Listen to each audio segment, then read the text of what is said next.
talk now. This MMA, what we talking about? Yeah, you tuned into the pod now. Gonna be hard for you to stop now. Yeah, we caged in. Yeah, we caged in. Yeah, we caged in. Welcome back to another episode of Caged In. I'm your host, Chris DiCarlo. Got a very special guest making his debut on the show. It's Mitch Raposo. How we doing today, my man? Good, brother. How you doing? I'm doing good, man. I know you got a big fight coming up next weekend. Training camp's wrapping up for you, so I'm glad you were able to carve out a little bit of time and come on and talk to me, man. I appreciate that. No, I appreciate it, bro. Thank you for having me on. Of course, man. I just mentioned it, man. Cage Titan 62, you're taking on Cleveland McLean for the vacant Flyweight title. Before we touch on that fight, man, you are new to the show, so I want to get to know you a little bit better. Can you just talk about, where you were born and raised, what was growing up kind of like for you? I was born and raised in Fall River, Massachusetts. Kind of just, had a pretty normal upbringing. I was just into sports. I was an athlete, and kind of just, once I kind of found the one-on-one competition, I kind of just gravitated towards fighting, and I stopped playing like normal sports, like baseball, hockey, the sports I played. But I pretty much liked every single sport. But as far as that, and I just kind of jumped into it, and I kind of just never left. It was just something that I loved. I loved wrestling. So when I got to high school, I started wrestling. I like one-on-one competition. I've always liked, I feel like, because I have two big brothers, maybe that's kind of why I gravitated towards it more, compared to like my other brothers. But, it's something that I kind of just, I feel like I was like meant to do. For sure, man. I hear you, man. Talk about, the start of this MMA journey. What got you into the gym? When did you realize that MMA was the sport that you wanted to pursue? And just kind of talk to me about that story and how that all started, man. Yeah, so I actually had a neighbor who I'm still like close friends with to this day. His older brother trained. So, I kind of just, I was always around it, and I played hockey, I played baseball, I was an athlete, and I would always like kind of scrap with my brothers growing up, and we would grab the hockey gloves and like real shit, kind of like go down. If there was always like a dispute, playing basketball, football, anything, we'd kind of like scrap it out a little bit. So I was always into that kind of like dealing with shit, but I liked one-on-one competition. So when I found it, from my neighbor, I was kind of like, I went in one day to the gym that he went to he was much older than me. So it was a kid's class. He was in the adults class. Right. And, it kind of just, I don't know, it just hit me, it was something that I watched. This is so freaking corny, but the Never Back Down movie actually is like, because the girl in the movie's pretty hot, dude. The movie's pretty corny, but as a kid, that movie was dope. So that movie kind of is what got me onto it, to be honest, with fighting. And like, then I found out what the UFC was, and like, I started right around like UFC 100. So it was a good time. Yeah. I mean, that's like prime time UFC right there. That's like that era of the UFC everybody like thinks back on and is like, nothing has ever been the same. Yeah. 100%. It's never been the same since then. Yeah, man. For those that haven't seen you fight before, though, how would you describe your fighting style to them? I would honestly say I feel like I'm kind of like, I feel like I mix it up in ways that a lot of guys you're not gonna be able to feel unless you go with me, unless you spar with me. And I feel like if you ask the people that train with me, they'll say the same thing. I feel like the timing, I grew up in the sport. I feel like now I just turned 25. I really feel like I'm coming into my own, man. I really feel like I'm matured into the sport. I know what this shit is. I know what it takes. I know what I need to be thinking about when I'm in there. I know what I'm good at. I know what I'm working on every day to get better at. So I just know myself, a lot more, So I feel like, yeah, kind of just, just keep going with that kind of thing. For sure, man. Let's talk about the gym a little bit. You are, winding down training camp. The fight's coming up next weekend. How has this training camp been for you, and where have you been spending your most time? So I'm always at regiment like 3-4 days a week, pretty much. I'll go to Cartel. I'll go to BTT in Taunton, which is a really good school. Lausanne's always, Joe's the man, always had kind of have me out, and since I was a young kid, so the doors always open for me there. But mostly regiment and the Cartel. I did spend a couple weeks out in Vegas too. So there you go, man. All over the place for this camp. I love to see it. Going into this fight, man, I know you surround yourself with a lot of good people as far as like minds in this game. Who are we gonna see in your corner Saturday night? I'm gonna have the usual crew. Actually, no, it's not really usual, but pretty much Brian, Tommy, and Tyson. So my striking coach, Brian Raposo, Tommy Tixera, and Tyson Chartier. Because there was one fight, my coach was getting married, so they weren't there. So Oh, okay. Robin Calvin cornered, which is pretty dope too. So Yeah, I mean, you can't go wrong there either.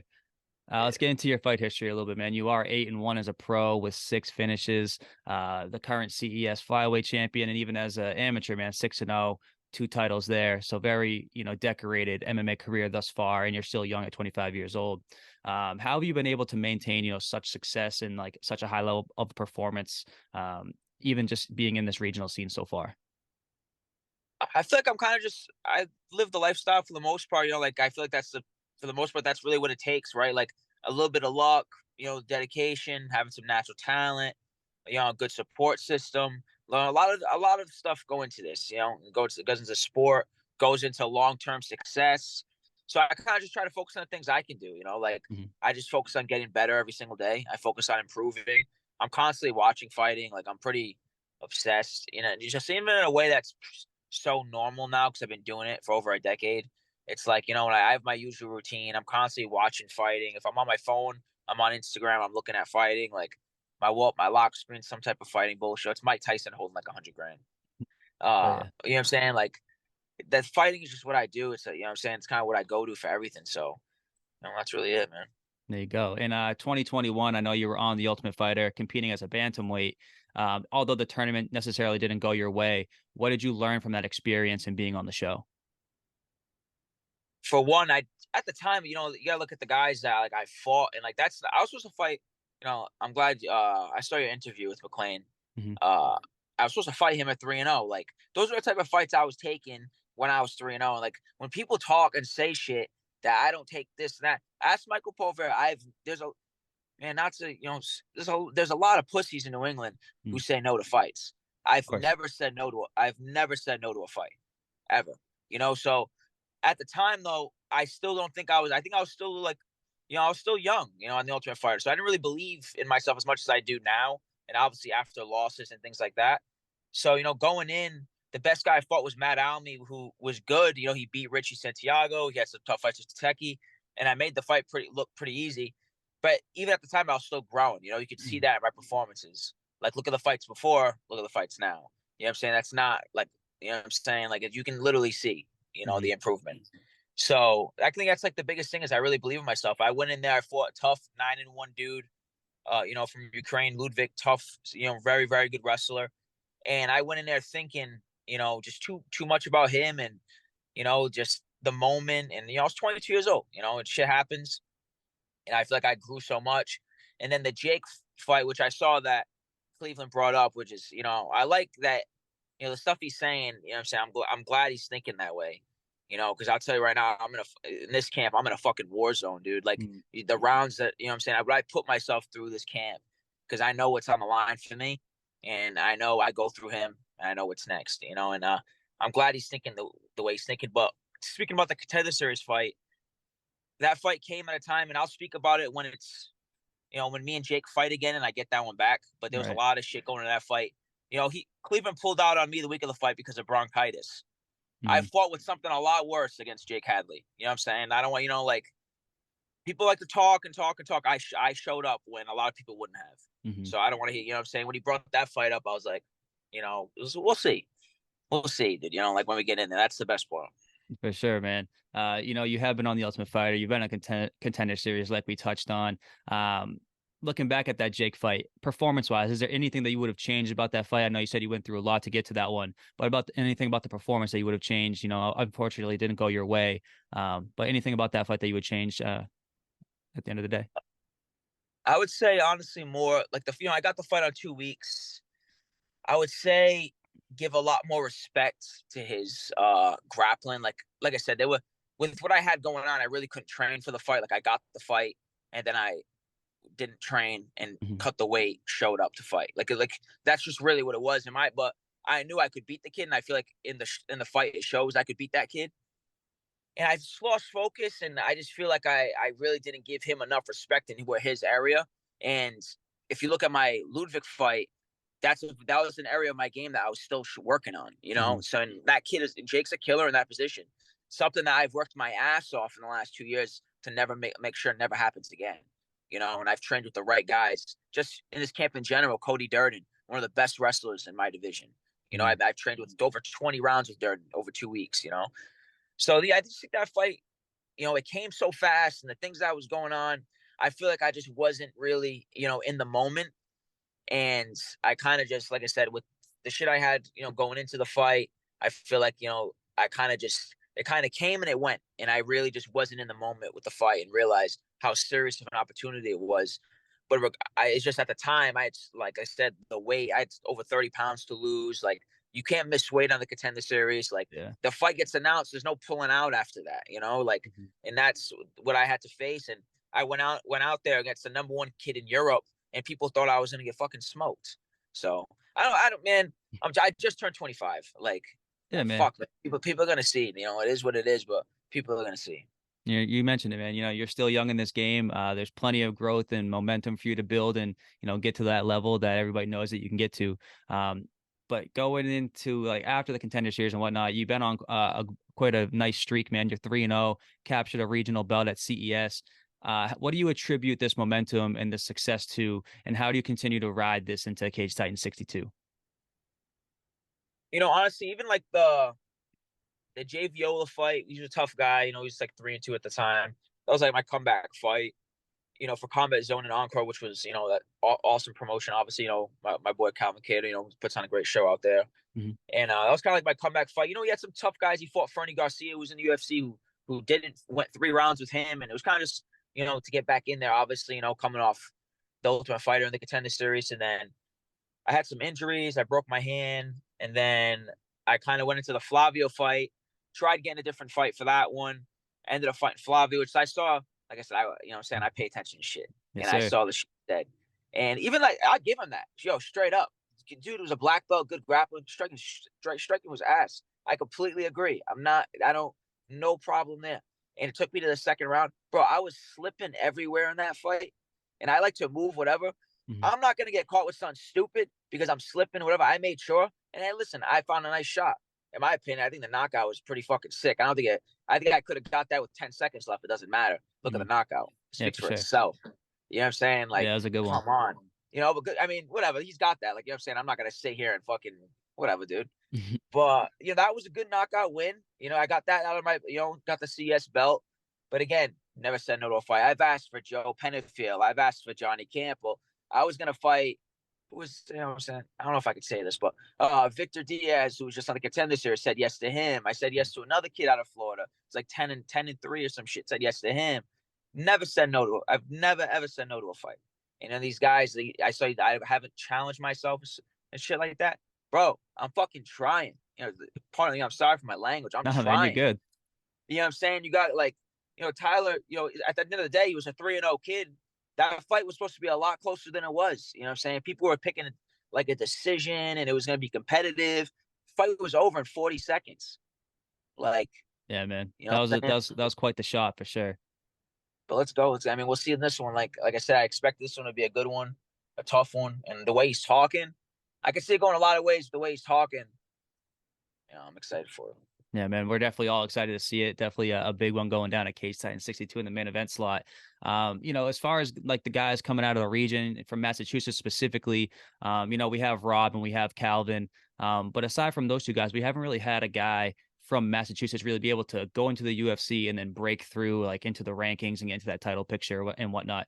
Do you feel like that you could be this next guy in that line out of Massachusetts to start doing those things that like Rob and Calvin are doing?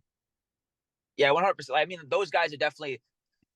I say this all the time. Like, obviously, we have like the OGs, like the legends. Yeah, of course. Of course, you got Marcus Davis. You got obviously Lozon, Proctor, Florian. I forget anybody, dude. Sorry. Yeah, there's a lot, man. There's a lot. Yeah, the OGs, and then obviously, you know what I'm saying. You see Rob and Calvin though. It's no secret that the sport's harder than it was 10 years ago. Like, the competition obviously rose up, and you see what Rob and Calvin are doing at the top 5 level. And exactly. To say they are always in title, both of them are always 1-2 wins away from being in a title conversation. So but I definitely see myself at flyweight coming in and being like, like really kind of like being the third guy, in a different weight class. And I really feel like, look, I said, I've trained with the best guys at flyweight. I've trained with the best guys in the UFC at flyweight. I know those guys are studs, and I know what it takes to compete with those guys. And at the end of the day, it's a very, very high level. It's a very high level of dedication that people a lot of fighters, why guys aren't successful is Mm. because it's not fucking easy to have that level of dedication and focus. It's not. It's just what it is. I can see that. I know what it takes. I know I belong there. I know I'm gonna get there. It's just step by step. And this is the next one. He's got two guys. I mean, Nakuta's not in the UFC, but I mean, Nakuta, everybody knows Nakuta's a stud. So Josh Van in the UFC. So let me see if I can outdo them real quick. See what's up. For sure, man. All in due time. Your time is coming. You're a very big prospect, especially in this regional scene for us over here in New England. So everybody's behind you, and looking forward to when you make that next step, man. Let's get right into it then, man. Cage Titans 62. You're taking on Cleveland McLean, who is 17-11 for the Cage Titans vacant flyweight title. What do you know about this guy's game, man? And overall, how do you see this matchup playing out for you? He's definitely he's a good striker. Like, he definitely is a good striker. I'm excited to strike with him. I really am. That's something I'm looking forward to. I've seen him fight a couple times because he fought. Obviously, I was going to fight the dude, Mm-hmm. and he fought Lazoya, which was a great fight. I thought that the fight could have gone either way. I see why McLean won. I see why Carlos could have won. And I know how good Carlos is. You know what I'm saying? But at the end of the day, styles make fights. Carlos is a stud grappler. Like, Oh yeah. you know what I'm saying? Very, very, very good. And I feel like in that fight, he just didn't. And I feel like his striking's better than what he showed. He just didn't really throw anything in the fight, and McLean kind of just had his way with him on the feet, and that was enough to sway the judges. Which is, dude, I get it. Damage is a big deal. Which is awesome because I feel like I go out there to fucking put people's lights out, and that's what I'm looking to do in this fight. I'm saying that I can see this fight going a couple of different ways, but the way he's talking, saying he's gonna come right at me, I'm saying, I welcome that with open arms. Well, I'm saying, let's see, really, let's find out early. I'm saying, I'm good with that too. If he comes out and tries to be counter and do things like that, I have a game plan. I have a game plan for that too. He's saying, there's obviously no secret. He has a couple of losses by submission, even his decision losses, him getting taken down. Mm-hmm. There's no secret. I'm good at mixing it up. But him calling me a panic wrestler, we'll see. All right, we'll leave it at that. You mentioned the Carlos Lazoya and McLean matchup. With Lazoya being a local guy, have you been able to pick his brain at all about this matchup at all? Or you just kind of let that one go, let that one be? I actually talked to him today, actually. No, it was yesterday. We were supposed to train, and we didn't end up training, but dude, Carlos is a stud. He said good luck, and he said no. He said McLean, he's got strong kicks. He's a good counter fighter. I don't know, you know what I'm saying? What, you know what I'm saying? He's gonna come at me with. He sounds like he's coming at me. I don't think he's looking to counter. I prefer he comes at me. I ain't trying to go look for his ass all night. Please come at me. You know what I'm saying? Like, that's, you know what I'm saying? Let's just find out early. Like, I'm like straight up. Like, you know what I'm saying? I'm not looking. It's a small cage. Yeah. Like, I move a lot and I do my thing, but I've fought in that cage plenty of times. I know every inch of that cage. So I'm ready to go. Whether he's coming at me, I'm going at him. I'm on all offense. So we'll see. Oh yeah, man. We're all very excited to see this one go down. That's why it is the main event slot, man. The people are ready.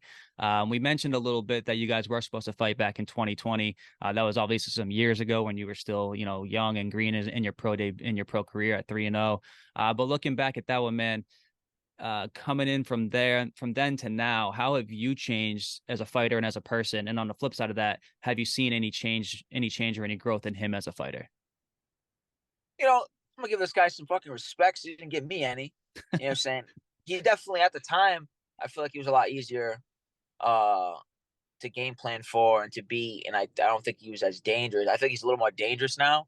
And he has some holes for sure, some big holes, but he has a way. He knows what he's good at, and I feel like he has a way of getting into that kind of fight. That's why he's always in these fights. Right. And he's a vet, dude. He's a good. I think he's a legit guy. 35 years old. He's a legit fighter. But because I saw he talks about me saying that I haven't changed since 2020. Yeah. And it's like, dog, I hope you don't think that. I hope, But yeah. Like I said, man, I'm glad he's underestimating me, man. God, thank you for that, bro. Like, it's, if I need another chip on my shoulder, like, I'm the last person you want to underestimate. For sure, man. Like, even like I said, at the beginning of that one, you were 3-0, and now you're 8-1. Through the experience in the years, you're bound to grow and you're bound to change as a person and as a fighter. So, on the back of that, man, Is your preparation any different now for him now than it was going to be for then? Is the preparation different, or is it still kind of just another day as usual, another fight camp under the belt? I mean, this one definitely, I feel like the sparring that I've gotten for this camp has definitely been. I mean, for the Smythe fight, I sparred with Bazi a lot for that camp. A lot of guys at XC, a bunch of killers over there. Mm-hmm. For this one, I got a lot of rounds with Cody Durden in Vegas. By the way, that kid's easily one of the funniest people I've ever met in my life. Yeah, I've seen some interviews of him, man. He seems like a funny dude. Oh, he's hilarious. But sparring with him, I've sparred a ton with Rob since I've been back because he's fighting Figgy. Mm-hmm. I'm kind of giving him like a flyweight look. And dude, Rob is one of the sharpest strikers in the UFC, period. Thanks. So, I've been doing, 5-5s with him, and I'm ready, man. Like, I'm ready. Like, I'm ready to go. Like, whatever I got to go through, I know the life I want is on the other side of this win. I think everybody knows where I'm at and at any given day where I can be. So this is just another notch. That's it. And after this one, I don't fucking know where I'm going, but I know I'm going somewhere. Thanks, man. You're coming into this one inside Plymouth Memorial Hall. This is like your backyard. You've said you've fought in this cage many times, every inch of this cage. It's going to be a stadium full of your supporters, as always. Do you see that as a mental edge for you, something like a mental advantage that you're going to have going into this one? I do a good job at, I take that shit out. That stuff is, because I feel like you got to be ready to go in your, what I'm saying, your guy's backyard. You can be in your hometown, because there's pros and cons to everything. Right. There's pros and cons to everything. So I've been competing in front of my friends and family for so long that, and at the end of the day, I've lost on the biggest platform there is. You're not going to get in my head, dude. Like, at the end of the day, I'm a young kid, but the amount of experience that I have for a young kid at the highest level, what I'm saying, and just in fights in general, that shit ain't going to get in my head. Because I saw some Penfield said some stupid shit like that. Don't choke and things like that. Like, come on, bro. I've been fighting here since I was a kid. I know where I'm going, and this dude isn't the one to stop me. That's just what it comes down to. There you go. When you visualize this fight, man, when you think about this one and you visualize yourself getting your hand raised, how do you see it ending? Do you have any prediction for this one?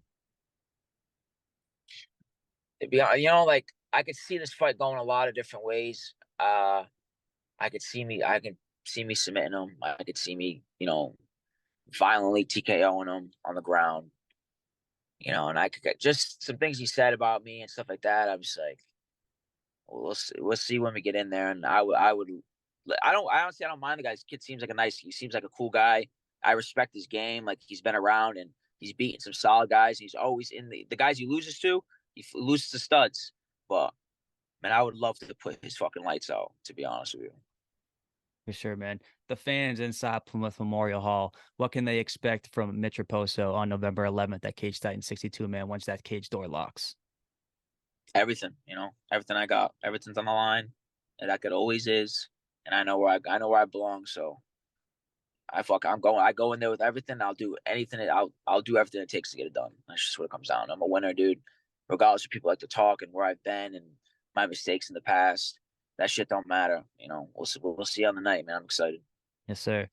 With the win at Cage Titan 62, you will be the Cage Titans flyweight champion as well as the CES flyweight champion. Do you believe that this next step for you is the UFC after this one with an impressive performance at Cage Titan 62? I'm locked in. Like, I'm just so just locked in on the night, November 11th. Just, kind of like, fighting on Veterans Day means a lot to me too, because, my brother actually serves, and he's probably my closest person in the world to me. So, that's, pretty cool to fight on Veterans Day. I'm super locked in on that night, and it's going to be a special night to me, doing what I've done in New England and been where I've been and where I think I'm going to go. And I really just want to really focus on the 11th, but yeah, I don't think there's any secret about what, where I'm going. I'm locked in on this. There you go, man. 100%. Can't wait to see you at the fights, man. Cage Titan 62 going down November 11th at Plymouth Memorial Hall, headlined by Mitch Raposo and Cleveland McLean for the vacant flyweight title. Mitch, I appreciate your time, brother. Thanks for coming on and doing this. Best of luck Saturday night. Before I let you go, where can the people find you on social media and anybody else that you want to shout out, send your thanks to, all that good stuff? Instagram's Mitch Raposo _. Twitter, I think it's _. Facebook, Mitch Raposo. And shout out to the team, Regiment Training Center, the Cartel. You know what it is, man. Let's go. November 11th, baby. Yes, sir. Let's get it, man. Mitch, appreciate your time, brother. Best of luck Saturday night, and I'll see you inside the building. Thanks, bro. Got down for the count and he can't even talk now. This MMA, what we talking about? Yeah, you tuned into the pod now. Gonna be hard for you to stop now. Yeah, we caged in. Yeah, we caged in. Yeah, we caged in.